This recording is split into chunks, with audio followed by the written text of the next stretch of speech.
challenges that our country's facing. I'm sure those of you that are guests today didn't have to get dressed up and come on down here to find out that people are struggling financially. A lot of times we know somebody or we're close to somebody who is having challenges. Raise your hand if you know somebody that's having some financial challenges in their life. Raise both your hands if everyone you know is having financial challenges in their life. Here's what we think the solution is. We believe we got to go back to the basics and get a lot of people a financial education. And that's what you're looking at here. Our solution is something called a financial needs analysis. We think everyone deserves one. We think everybody needs one. And simply what it is, it's a 6-step approach to planning out anybody's financial future and everybody's. Let me go through the 6 steps for a minute, and as I do, ask yourself this. Do you know anyone who needs that step of the financial needs analysis? So let's start with number 1, cash flow. There's 2 components to our cash flow. How much money we have coming in and how much money we have going out. We don't think that anybody has a money problem that making a whole bunch more of it couldn't solve. And that might be one reason you were invited here today, is to find out how to make additional income. On the back end of that is a budget. We're supposed to have a budget that we live on. We know it makes sense to budget ourselves, but most people don't do that. They just hope they end up with more money than enough. A lot of times that's not the case. They're waiting for that next check just to make their rent or just to make their mortgage. So we help them to just start with a simple, basic budget. Then we look at debt management. You know, we've learned how to get into debt since we were this tall. But who's teaching people how to get out, really? As Albert mentioned, the one institution that probably is the most equipped to get us out of debt are the banks. They have all of our financial information, they know us, and they carry all of our debt. But do they really want us out of debt? Or do they make that 18%? Maybe on your home it's 4 to 8%. On your car it's 5 to 10%. Man, that interest is their lifeblood. Have you noticed that wherever you travel in the world, the biggest banks in every city or the biggest buildings in every city are the bank buildings? Have you noticed that? Every city you go in, the landscape is all bank buildings. Where'd they get all that money? You ever wonder where they got it? That's from us doing the thing Albert said. Have 10,000 in deposits and 5,000 in credit card debt. And the banks are using these percentages to make billions and billions on top of billions of dollars. And you know, all I gotta say is, why don't we put our money where the bank puts our money? Let's stop giving their money to make money off of it and put it where we need to for our families. And that's what we're talking about today. So we've got programs to get people out of debt, and let's get our debt back from the banks. Would you agree? Mm-hmm. Emergency fund. They say we're supposed to have 3 to 6 months income liquid set aside in case an emergency comes up. Well, who really has that these days? Really, most people use their plastic. If your car breaks down unexpectedly, you pull out the plastic. An appliance goes out. You know, you have to sometimes even call in your credit card before the contractor comes out to fix it. So you say, I'll get it later. And then what happens when later comes? Well, I meant later. And you kind of kick that can down the road. And a lot of people they start to slide into debt, and it's a slippery slope. It's hard to get back out. So we think it's important to have an emergency fund, so when things happen, you could use that emergency fund and tap into that instead of pulling out the plastic. See how these things are interrelated? You can't take care of one and not the other. It's like brushing your teeth. If you just brush one today, eventually you'll get all of them, but it's not going to be pretty. Proper protection. That's the insurance, right? If you drove here today, you probably have car insurance. If you have a house, you probably have homeowner's insurance. You might have health insurance. It's still a might. There's just a lot of challenges out there. How did you pick the insurance you got? Your car insurance, for instance. Was it a commercial? Did you see a cute lizard with a European accent or South African? I don't know what accent exactly. But man, it said 15 minutes will save you what? 15%. Oh, how'd you know that? Right? Nationwide is? Allstate. Is that where you got it? Maybe the dot. Maybe it's so easy a caveman can do it. You need to get a snazzy brunette with a big button, Flo. Maybe that's who you should put it with. Isn't it amazing? We all take this real important thing and go based on whoever has the cutest mascot. What a great way to buy insurance. And they all claim, it's amazing, right? You could be watching one show and there's 3 different back-to-back commercials all claiming to save you about 15% if you switch to them. And you're watching and man, you buy into it, right? Switch to us will save you 15. The next commercial says switch from them to us, we'll save you 15. Then the next one, you switch from those 2 to us, we'll save you 15. If that were true, you would keep switching until it was free. Right?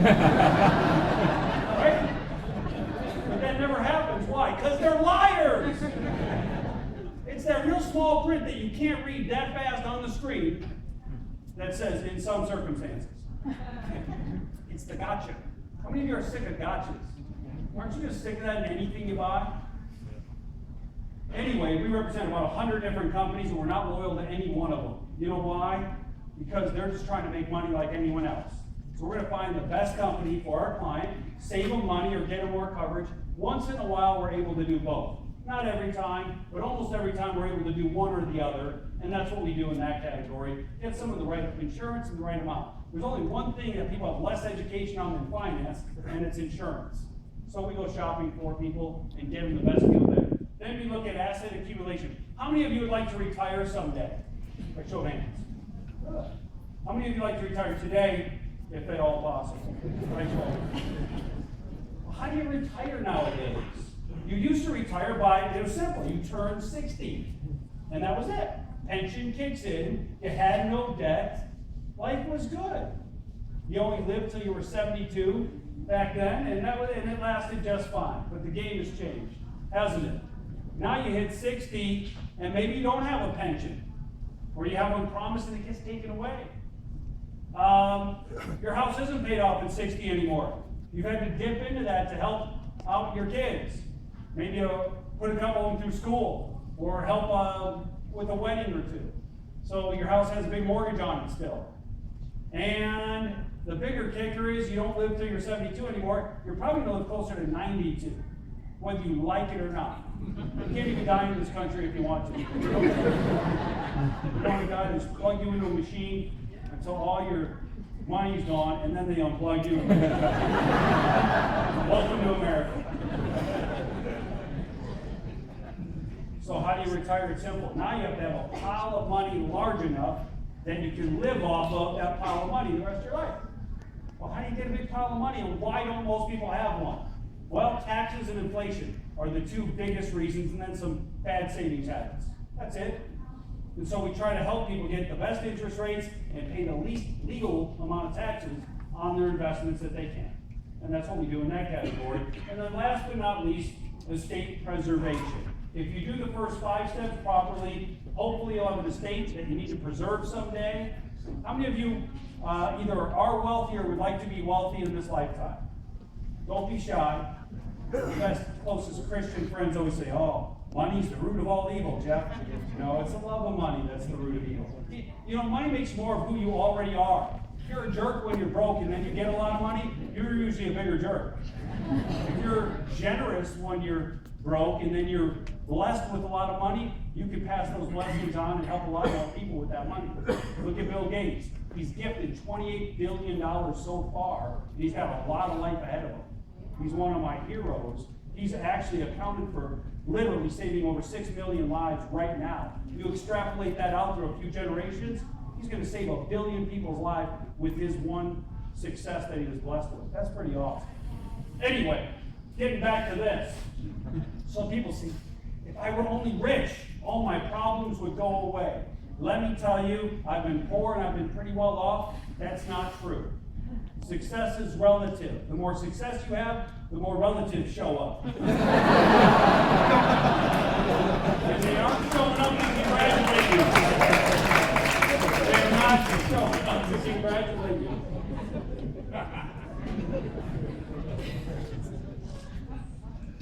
A lot of times your problems aren't proportional to your wealth. You got a lot of problems too. You got to deal with that. So I would tell you this though, if you're lucky and you're hardworking and you do the right things and make the right choices and you end up wealthy, I'm certain you'd like that money to go to your family or your charitable cause or whatever it might be. And I hope that that happens for all of you, but you need the right trust work set up. You need to get with an attorney before it's too late, right? Your kids aren't the only one that wants that money. The government would like to recycle that back. If you've never heard of estate taxes, they go all the way up to 55%. Literally, the highest tax bracket in America is assessed on dead people and their estate. The government's not stupid. They figure out dead people complain the least. So let's put the highest tax bracket there. And that's where they apply it. So if you're not set up properly, they could be your unintended heirs and take up to what you spent on your whole lifetime building, you know? And so I would just hope that you do the right things early enough to make sure that that stays in your family. So anyway, whether you just need a budget or you need to preserve your estate or anything in between, we believe everyone needs one of these. And our goal as a company is to get one in the hands of everybody.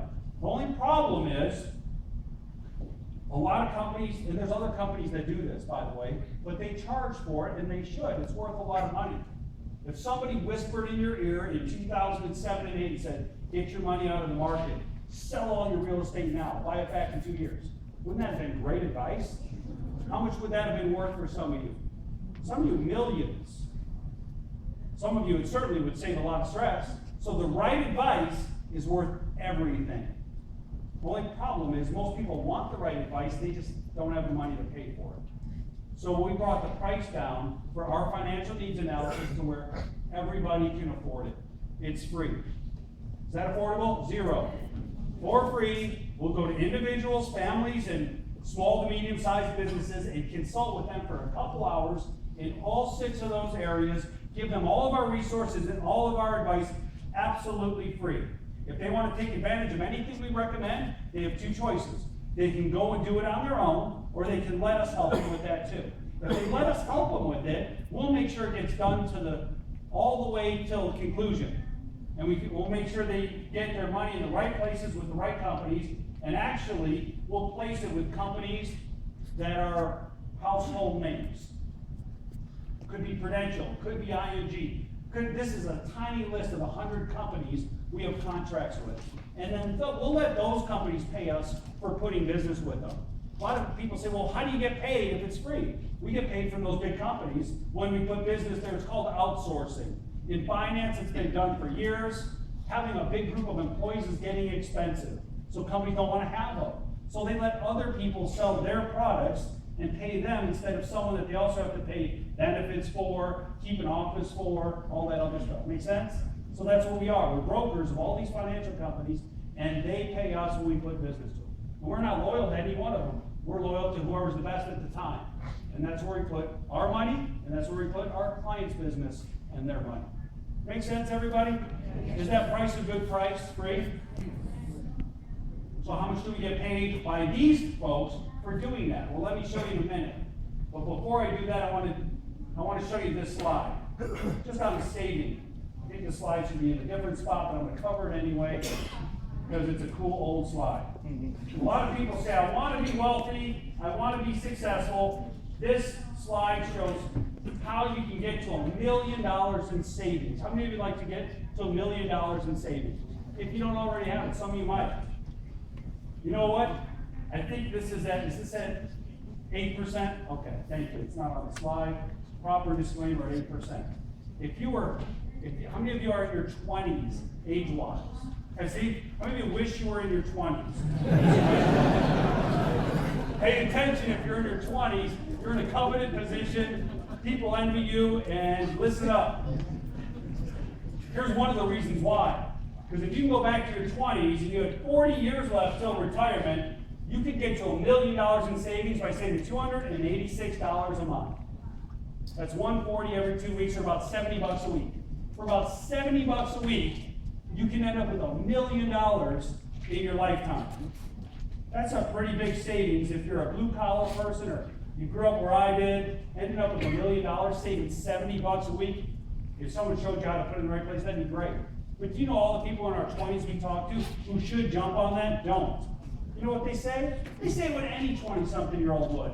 Now's not a good time. Are you kidding me? I got this girl I'm going out with on the weekend. I need that $70. or I need this new game, or I need this new something or another. Catch me later. Retirement is for grandparents. I'm not anywhere near that. Talk to me later. And then we do. We talk to them in their 30s. We say, "You're ready to start saving?" And they say, "No, now's not a good time. I'm getting married. I got to save for the wedding and all this other stuff. Now's not a good time. Come catch me later." So we do. We find them in their 40s. Are you ready to start saving for retirement? Now's not a good time. We got this family vacation. We're buying an RV, this and that. We got to fix this and put an addition on there. Now's not a good time. Come talk to me later. And then we do. We catch them in their 50s. And we say, "You ready to start saving now?" And you know what they say? "Not really, but I know it's getting close. So let's get started. I got the $70. Let's go."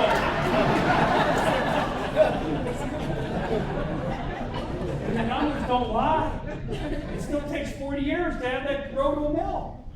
So we go, "Look, you're 57. By the time you're 97, you'll have your million." Or, because you've waited, we need to get $5,400 a month now to hit the same million in time. Do you want to do that auto withdrawal from checking? And we'll just sweep it out. First of every month, $5,400. No problem, right? "What? I didn't know it was going to be that much. Oh, I can never do that." And you know what? Here's the reality. There never is a good time to save instead of spend. It's more fun to spend. Let's be honest. We're human beings. We like to spend. We like to have things. We like to do things. Nobody likes to save. But we need to. And if you want the pain to be minimized, start earlier and save a ridiculous amount, more than you think is normal or required, and you'll be fine the rest of your life. Or do what almost everyone else does, and wait till you're 50 for the shocker of a lifetime. Now, let's say, I'm going to show you, by the way, how to get to 5,000 a month. So if you're 50, remember, we're here to pump you up and make you feel good, not make you miserable. We've got to wait for you to make 5,000 a month to hit your goal, even if you're starting from dead scratch right now today. If you are brand new and someone starts working with our company, which, by the way, after all these years, I've been with the company 19 years. I started right here in Chicago. There's 11 million people, probably more now, in the greater Chicagoland area, and we still barely made a dent in this market. You know how I know that? We've told a lot of people about this meeting. Look how many we have. I'm glad they brought in 3 more rows of chairs, but out of 11 million, I think there's still a lot of people. I think there's more people not in this room than in here. So if you're one of those naysayers that are like, "Oh, it's already saturated. It's too late. I don't want to get started now. I'm behind the curve." You're not behind anything. The problem is growing faster than the solution. People's financial needs and desperation moving on retirement is way bigger and way faster than how many people we can get in this business, licensed, trained, and helping them. The gap is spreading like this, which presents a great crusade and a ton of opportunity. Let's talk some money here. If you are brand new, just getting started, by show of hands, how many of you have no financial experience? And that's okay if you don't. I'm talking to you then. You're brand new, just getting started. You're at our lowest compensation level in our firm, which a new person gets, okay? They come on in and they want to get started. They say, "You know what, I'm ready to help people. I want to get them to save money, but I don't know any rich people. Is that okay?" We say, "That's fine. You can help out average, ordinary people and do just fine here. That's what our company is geared to." Now, if someone is wealthy, we can scale up. We've got products and services that are ultra competitive for the ultra wealthy. And we got products we can scale down to somebody who literally is just getting started and barely has 2 nickels to rub together. We can help them too. Our average client, we have found, saves about $200 a month, $185 per month in this equation, which you saw as a 20-something-year-old, you should be saving $240 a month. So let's just go 180 in this case for a 40-year-old. So you sit with a 40-year-old person, get him to save $90 every 2 weeks. Very easy to do, and you help out 1 person a week. By the way, to help 1 person a week, what's involved, without getting too detailed, is about an hour. You sit down, you ask questions, you gather information, throw it in the computer, it tells them exactly what they should do, and then you do the paperwork, or now you do it on your iPad if you want, and it takes 30 minutes to do the paperwork after you do the assessment. 1 hour, one time a week, which means what? You can keep your job and do this at the beginning on the side part-time, which is how 75% of our business partners came to us. You're looking at an example of a part-timer. I was part-time for 8 months before I made the jump and came full-time. We're one of the only financial firms of our caliber in the world that has a part-time position like this. I think that's pretty cool. I wouldn't be here today if they didn't have a part-time position. So that's how I started. You do one of these a week at our lowest paying position, you make an extra $48,000 a year income. Extra. Now, I'm not so far removed from that, not to remember, when I came here, I worked 60 hours a week for 36 grand a year. And someone said, 1 hour, one person a week make that kind of money. I couldn't believe it. I'm from the south side of Chicago. I didn't believe it. I said, I gotta look into this. Sounds too good to be true. It got worse. After you help 25, 30 clients, you get a promotion, and now the same one client a week pays you $87 a year. You become what's called a senior marketing director, and that's what most people go, I'm coming full time. That's enough money to walk away from anything else I'm doing and come do this full time. That's helping 1 a week. If that doesn't impress you, you can help 2 a week and double it. Spend 2 whole hours a week and make double that. Or if you just can't believe it, scale back. Do 1 every 2 weeks and make half of that. Those are the numbers. And here's how I know that they're true. Because I've experienced them personally. But even when I was where you were 19 years ago, hearing about this for the first time, I had to go look it up. And I did whatever a 24-year-old can do as far as investigation. But I did my own inside investigation of the financial industry. I found out what leadership and management makes in the financial world. And you know what I came up with after my investigation? I was in the wrong industry. I should have been in this one.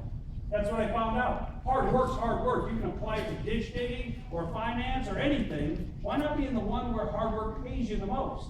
So, I didn't know much about finance. We never had money in our family, but I said, I gotta learn about this industry. By the way, how many of you have management experience? Leadership, management, in any capacity?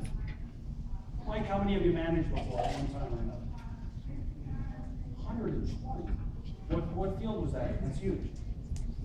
In the military, no, hey, don't be shy about that, man. That's leadership and management too. Sir, 300. You just had to one-up Mike. 151. What industry? Telecommunications, awesome. That's incredible. I mean, if you go manage hundreds of people or lead hundreds of people, you need great skills. I'm not going to talk about something most people don't have. I'm going to talk about what most people do have. The ability to keep an eye on about 5 people.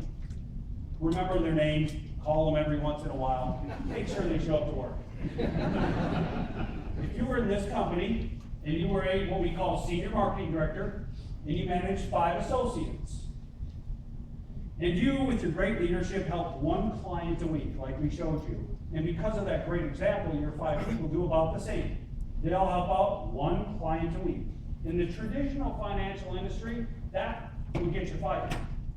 Here, instead of firing you, they pay you somewhere between $194,000 to about $280,000 a year to do that little. Once again, I didn't believe it. I had to look into it.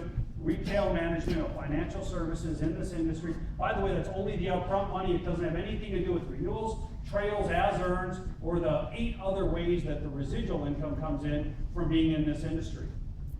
Which we'd all like to get paid for things we did 10 years ago, right? But most things, if you stop working tomorrow, your pay stops tomorrow too, doesn't it? This is a unique industry where you get paid on everything you've ever done in the whole industry forever. And that's why incomes are so high, is because eventually, if everything we ever did just kept growing on top of itself, we'd all be way better off. We just happen to be applying our hard work every year into something that starts over again every single year. Then you get a 3 to 5% raise, and that's all they can afford. There's no doubling effect. And this is one of those unique places that does that. So, compensation's tremendous. recognition. You'll see people with big Super Bowl rings on and pins. Everywhere I go, I get asked, who did you play for? When I was in shape and younger, like, who do you play for? Now they're, who did you play for? I don't care. But, you know, people like recognition, don't they? Military men, they say men will die for it and babies will cry for it. People love recognition, don't they? We just want to be recognized for what we do. The human heart just thirsts to be recognized.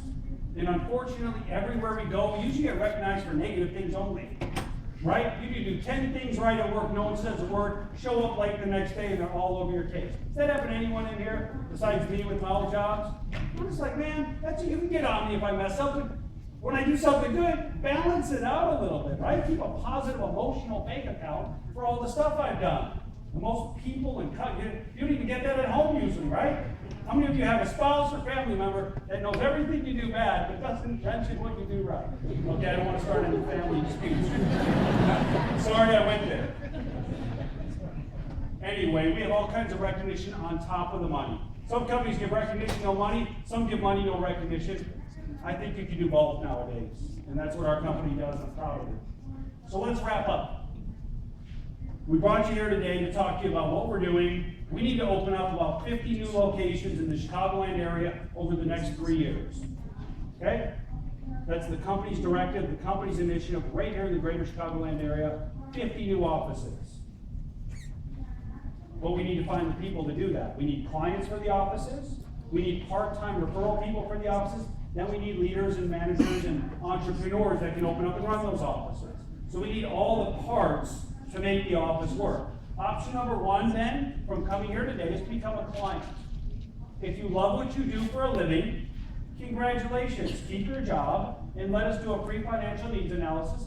Check us out. Try us out. Someone invited you here. They probably want to help you. They had good intentions and want to see if we can help. You might say, well, I already got a guy. That's even more the reason to get a second opinion. No offense, but when someone's already got your business, they don't normally service you that well because they already got your business. But he's a brother-in-law. That's even more a reason. Family's the worst. And I just mean that, meaning that they know they got you. You're their family. Where are you going to go? And they don't always keep a close eye on it. I'm not saying fire them. I'm just saying let someone else look at your stuff and double check. In most cases, we can do something for you, even if you already have something going. 90% of our clients already have stuff in place. It's just in the wrong place. And we just make little adjustments and tweak it and make it better. I started out as a client. I came to one of these meetings in February of '95. I was in a suburb of Milwaukee, actually. First job out of college. And I was sitting in one of these meetings, and I was dead broke, by the way. I was 24 years old, single, and broke. I had a negative net worth. If you take everything I had, minus everything I owed, student loans, car note, lots of credit card debt, I was worth about minus 40 grand.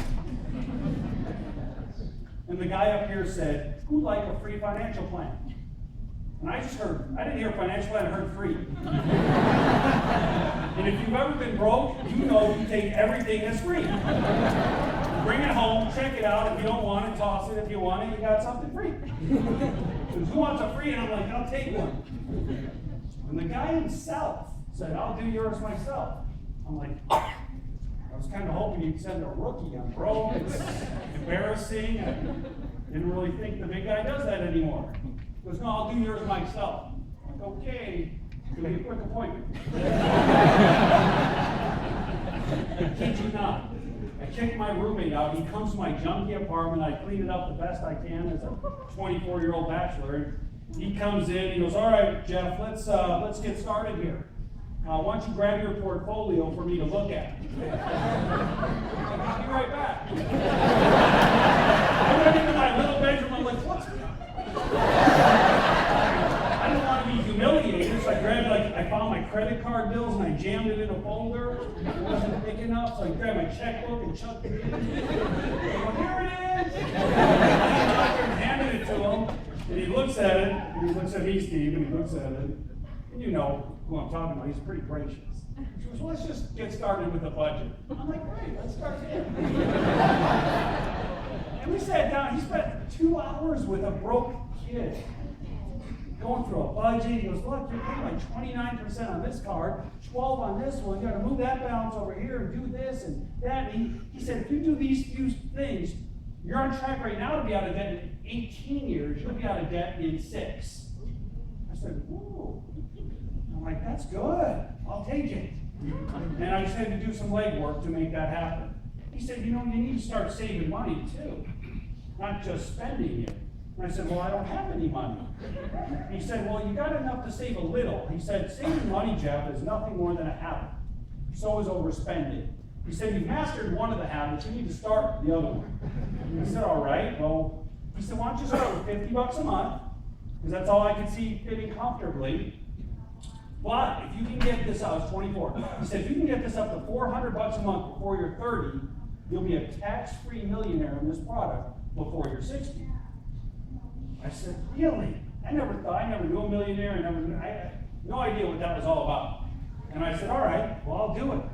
So I got set up. I was excited about that, and it resonated with me. Every day I'm like, I don't know how I can save 400, but I started saving everything I could instead of spending everything I could. And he's on his way out of my apartment. I said, his name's Greg. I said, Greg, stop a minute. Could you do one of these financial doodads for my brother? I said, he's a year and a half older than me. He's in worse shape than I am. And he said, sure, I'll help your brother out. And he said, can you help my parents out too? They're blue-collar workers. They fought about money my whole childhood. They're divorced. It's going to be 2 separate appointments, but they need this help too. And he said, sure, I'll help your parents. He said, but I have a question for you. If they become clients, would you like to get paid for them becoming clients? And I said, well, it's my family. I just want to really see them get helped out, but I'm kind of broke, so how much you talking? And that's when he proceeded to tell me that the average referral will pay me somewhere between $500 and $1,500 if they become a client. And I said, hey, can you talk to all my aunts and uncles, my cousins? And I lived in one of those mega apartment complexes at the time. They had like 13 buildings. Each building had 4 floors, and each floor had 8 apartments. I'm like, man, I'm going to become the referral king. I'm going to be rich. I had like dollar signs in my eyes. I got all excited. And then it dawned on me. I'm like, wait a minute, I'm getting all excited for nothing. If it sounds too good to be true, it is. Right? I said, what's the catch? And he said, here's the catch. You're not going to get a referral fee for sending people in. What you're going to get is a 50-50 split of all the commission, the upfront commission, the residual commission, the whole thing. But in order to get your 50, you have to get licensed. And I said, well, what is that? Like, what's involved with that? And he said, well, the good news is, by the way, now you can study online for about a week, get a 70% on a multiple choice quiz, and you got your license. It's not a big deal. You study online. Back then, you had to get a book. He said, study for about a week, get a C minus, get your license, and you can start getting paid on all your referrals. I'm like, I could get a C minus. I was inspired, man. I didn't know what was even on the test, but I knew for that kind of money, I could get a C minus once. And so I did just that.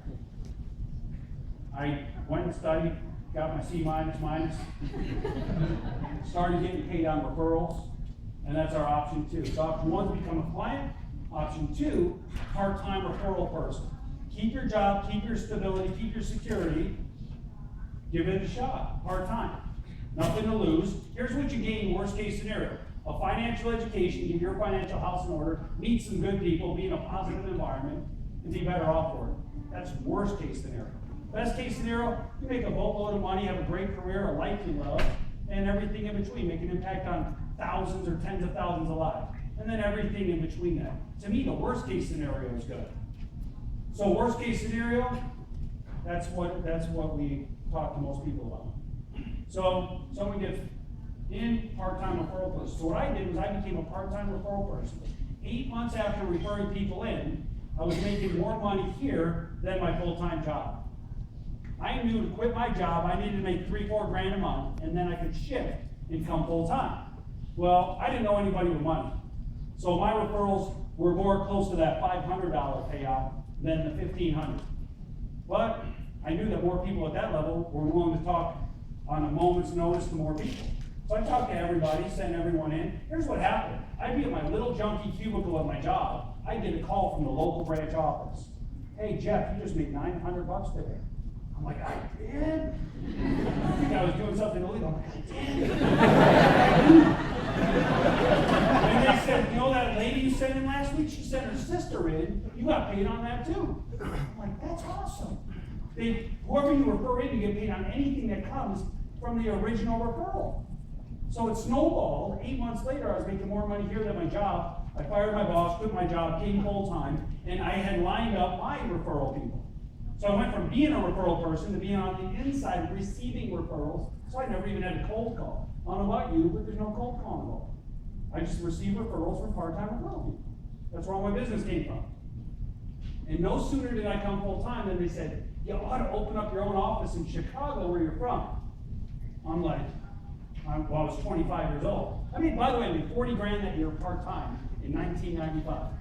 And you know what I did with all of it? Paid off all my debt. Part-time, doing this for 8 months, I was debt-free. Student loan included. Student loan, card, no credit card, all gone. Now, I did work evenings and weekends, I'm not gonna lie.